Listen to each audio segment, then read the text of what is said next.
Hər kəsə salam. Sosial mediada dolananda anidən Qanun Nəşriyyatının bir postu qarşıma çıxdı ki, yay kitab sərgisi təşkil ediblər və bu kitab sərgisi 3-13 iyul tarixlərini əhatə edəcək və burada həm minlərlə 1-2 manata olan kitablar, həm də eyni zamanda endirimdə olan kitablar var. Yəni kitablarda da yaxşı endirimlər var idi. 20-30% kimi endirimlər var idi. Dediyim kimi 1-2 manatlıq kitablar belə var idi. Ümumiyyətlə yəni hər şeyə endirim qoymuşdular və maraqlı tərəfi bu idi ki, təkcə kitabla məhdudlaşmır, eyni zamanda yəni yaradıcı insanların öz yaradıcılıqlarını sərgiləməsi üçün də şərait, yəni xüsusi bir yer yaradılmışdı. Təbii ki, videoda heç bir reklam, yəni işbirliyi heç nə yoxdur. Özümün pulu ilə gedib almışam və bəyəndiyim üçün vloqlamaq qərarına gəlmişəm. Və videonun da bəzi hissələrini qardaşım çəkib, yəni oğlan əldə ediyor, o qədər bəlli olur ki, yəni sadəcə telefonunu tutub sağ olsun. Amma olsun. Ümumilikdə çox maraqlı kitablar var idi. Demək olar ki, çox ölkələrin ədəbiyyatlarından var idi. İstənilən növ və janrda da kitablar tapmaq olardı və bir çox da mütaliəçi, oxucu var idi ki, kitablar alırdılar, maraqlanırdılar və bu əlbəttə ki, çox sevindirici bir haldır.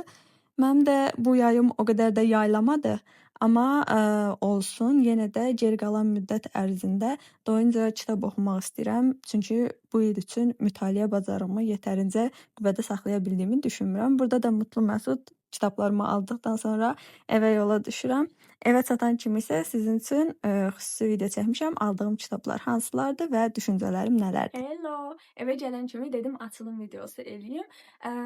Orada çox video çəkə bilmədim, nə kitablar aldığımı da tam göstərə bilmədim. Əslində kassada çəkmək istirdim, o da utandım çəkmədim. Rahat eləməmək adına maksimum insansız rəflərlə kadrlar götürməyə çalışdım. Bir də dipnot olaraq bunu qeyd edirəm ki, ümidvaram ki, kənardan gələn su səsi sizi narahat eləmir. Çünki mən məkan daşlığı elədiyim üçün akvariumun yanındayam. Nəysə, artıq qısaca aldıqlarımdan danışım. Daha sonra isə ilin axırında oxuduqlarım deyə bir seriya eləyəndə orada öz düşüncələrimi necə təsir elədi, bəyəndiklərim, bəyənmədiklərim deyə danışaram. İndi isə keçək aldıqlarıma. İlk olaraq bu kitabı evdən bəri seçmişdim. Ağlımdaydı ki, bunu mütləq alacağam. Soruşsanız ki, niyə? Çünki bu aralar plasebo effektinə yəni kafayı takmış durumdayım. Deyir ki, özünüz bir plasibosunuz. Düşüncənizi dəyişin. Və bu kitab niyə maraqlı gəldi desəz, dediyim kimi, sırf plasebo effektinə görə. Çünki bu effekt elədir ki, sənə hazırda heç bir müalicə tətbiq olunmur. Sən tətbiq olunduğuna inandığın üçün, məsələn, atıram, adi bir vitamin qəbul edirsən, amma sən o vitaminin sənin xəstəliyi müalicə elədiyinə inandığın üçün xəstəliyin qəlbə bir şəkildə sağalır. Hətta bunu iki tərəflidir. Çünki həkimlər düşünürlər ki, xəstəni sağaltmaq birinci prioritetdir, amma nə qədər düzgündür xəstəni aldatmaq? Yəni belə ikili bir problemin arasında qalıblar. Hətta qəribə bir şəkildə bu effekt mənim imtahanda da reading mətnlərimdən biri idi. Ona görə diqqətimi çəkən mövzudur. Həm də dediyim kimi, niyə də olmasın? Biraz için göstərsəm, burada görünmədir, diaqramlar falan var. Dediyim kimi, geri dönüşlərimi isə oxuyandan sonra eləyəcəm. Amma içindən sadəcə təsvir hissəsindən oxuya bilərəm. Tam dərmansız və cərrahi müdaxilə olmadan ancaq fikrin gücü ilə sağalmaq olarmı? Yəni ardına oxumuram, amma yəni kitabın tam məğzini bir cümlə ilə ifadə eləsəm bu olardı. Bu ilk kitabımızdır. Yəqin ki, qiymətləri burada qeyd eləmiş olaram. Daha sonra Thomas Eriksonun Axmaqların əhatəsində kitab var. Bu kitabı almaq kimi bir fikrim yox idi açığı. Sadəcə orada gördüm və rənglər diqqətimi çəkdi. Ona görə və psixoloji janrda olduğu üçün bir də nə yalan deyim, burada beynəlxalq bestseller yazısı vardı. Çünki bunu TikTokda çox görürdüm. Bəzən sosial şəbəkələrdə çox abardılır bəzi kitablar. Ona görə sosial şəbəkələrdə gördüyüm kitablara güvənmirəm. Mənim üçün kitabın təsvir hissəsindəki xüsusi təsvirlər önəmlidir. Burada insan davranışlarının 4 tipi və hər biri ilə biznesdə və ya həyatda səmərəli ünsiyyət qurma yolları haqqındadır. Düşündüm ki, niyə də olmasın, Thomas Eriksonundur və kitabla bağlı burada bir yazıda gördüm. Deyirdi ki, Thomas Erikson insan davranışlarını sadə, lakin təsirli bir üsulla izah edir. Hər kəs bu kitabdan öz həyatında tətbiq edəcəyi bir şey tapacaq. Açığı bu kitabı almamın ikinci bir səbəbi də ondan ibarətdir ki, psixologiya dərsində müəllim tövsiyə eləmişdi bizə ki, psixotiplər adlı kitab tapın, alın və oxuyun. Yəni bu insanın üzünə baxan kimi onları tanımağınıza çox yardımcı olacaq. O kitabı tapmadığım üçün ona necə deyirlər, ona əvəzləyici ola bilər deyə bu kitabı almaq qərarına gəldim. Fikirlərim barəsində isə oxuyub bitirəndən sonra məlumat verəcəm təbii. Daha sonra bu çoxumuzun, hətta hamımızın bildiyi məşhur kitab nəhayət mənim də əlimə düşdü. Hər dəfə kitab sərgisində, getdiyim kitab mağazalarında, kitab rəflərində gördüyüm, amma alınmalıyımı deyə arada qaldığım bir kitabdır. Mən ümumiyyətlə insanların məsləhətlərinə çox önəm verirəm. Biri mənə bir kitab məsləhət görsə, o kitabı ya ondan alıb oxuyacağam, ya özüm oxuyacağam və yaxud da ki, yəni tapıb alıb bir şəkildə oxuyacağam. Bu kitabla keçərli deyil. Mən ümumiyyətlə insanların, sevdiyim insanların fikrini almağı sevirəm və əgər onlardan bir fikir alıramsa, çalışdığım qədər o fikirləri riayət etməyə də çalışıram. Bu kitabı da bir yaxınım tövsiyə eləmişdi ki, məncə oxu. Düzdür, mənə çox vaxt şey tövsiyə eləyirlər.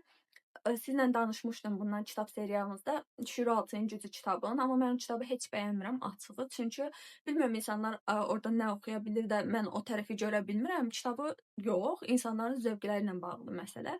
Və mənim zövqümə xitab edən bir kitab deyil və hər insanlar elə düşünürlər ki, oxumamışam. Hər dəfə mən oxumuşam və bəyənməmişəm deyə bir qəribə təəccüblü olur. Ona görə daha bəyənməmişəm hissəsini demirəm, amma yəni bəyənmirəm, orası ayrı. Amma bu kitabla bağlı bilmirəm, biraz ümidlərim var. Ümid eləyirəm ki, maraqlı kitab olar. Məsələn, ani bir səhifə açıb nə yazdığına baxaqmı? Sənin rezonans sahən hamıya hər şeyi danışır. Özü də fasiləsiz olaraq və səndən icazə almadan. Özüm haqqında o bir şey eləyəndən sonra mənə gələn mesaj. Bir dənə də açaq. Çox xoşuma gəldi belə kitablarda. Arzularınla fiziki və emosional təmasda. Tamam. Gərək bu kitab bizə nə ehtiva edəcək günün sonunda. Başqa bir kitabımız... Aha, Yaşamaq. Ay, bu kitabı bilsəz ki, mən nə vaxtdan da almaq istəyirəm, amma həmişə qəribə bir şəkildə təxirə düşür. Bu kitabı bir rəfiqəm var, o da oxumaq istəyir. Oxuyandan sonra, əgər ki, bəyənsəm, o zaman ona geri dönüş edəcəm. Çünki bu kitabda, bilməm bayaq göstərdim, yox, 2 dəqiqə əvvəl elədiyim hərəkət yadımdan çıxdığı üçün. Bu kitab barəsində də çoxlu müsbət geri dönüşlər var. Hər kəs həqiqətən də oxumağa dəyər olan, maraqlı olan və hər bir insanın bir dəfə şans verməsi lazım olan kitablardandır deyir. Mən də dəyərləndirmək üçün çoxdandır, çox uzun müddətdir ki, bu kitabı almaq istəyirəm. Hər dəfə qəribə bir şəkildə ala bilmirəm, yəni. Bu səfər gördüm. Bu səfər də həqiqətən təsadüfi bir şəkildə gördüm. Qardaşım başqa bir kitaba baxırdı. Tam o kitabın yanındaydı. Bunun da öz qabağı normalda belə deyil axı. Full ağ və qara cızlardan ibarətdir. Bu dizayn fərqlidir. Yəni ilk dəfə belə qəribə dizayn görürdüm. Nəysə gördüm, onu götürdüm ki, sən mənimlə evə gedirsən. Və bizləndir. Ümid edirəm ki, bu qədər gözləntimə dəyəcək bir kitab olar. Başqa bir şey qaldı mı ki? Hə, bir də qardaşımın kitabı var. 2 ölü üçün mazurka. Bilmirəm, kitab dedektiv. Bir də göstərim. Kitab dedektiv janrdadır, amma insanların həyatı ilə də bir balaca bağlıdır. Dediyim kimi, belə... əlfəcinin var.